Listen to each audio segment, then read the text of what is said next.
Grade 4 Matatag Curriculum, Episode 3, Classification of Triangles According to Angles. Triangles can be classified based on their interior angles.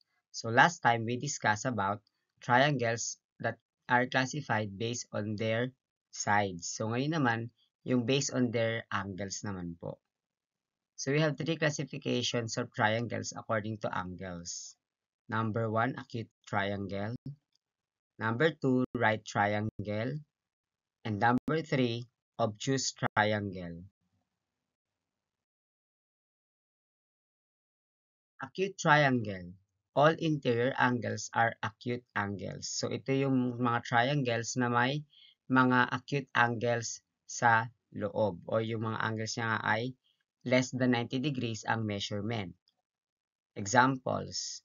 So we have triangle ABC. So nakikita natin may mga markers ng angle measurement tayo.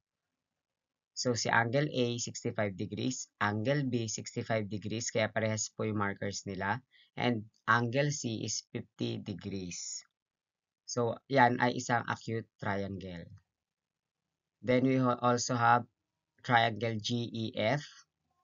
So, ang mga measurements naman ng kanyang angles ay 41 degrees, 53 degrees, and 86 degrees respectively. So, ito ay isang acute triangle. Next, right triangle. So, ito ay mayroong one right angle. Opo, isa lang. Hindi pwede magkaroon ng more than one right angle ang isang triangle. So, examples natin is angle TRY. So, kung makikita natin si angle T ay 90 degrees.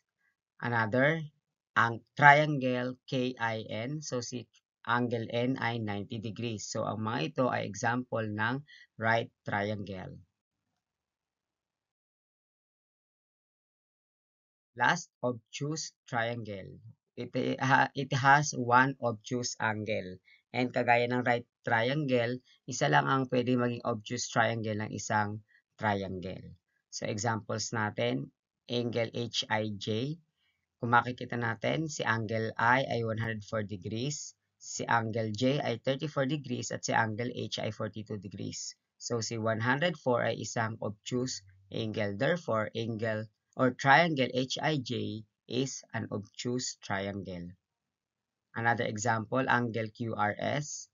So si angle Q ay 28 degrees, angle R ay 107 degrees, at si angle S ay 45 degrees.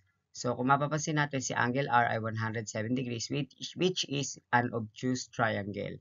So siya ay isang obtuse triangle. So tandaan po natin ang ating math vocabulary for today.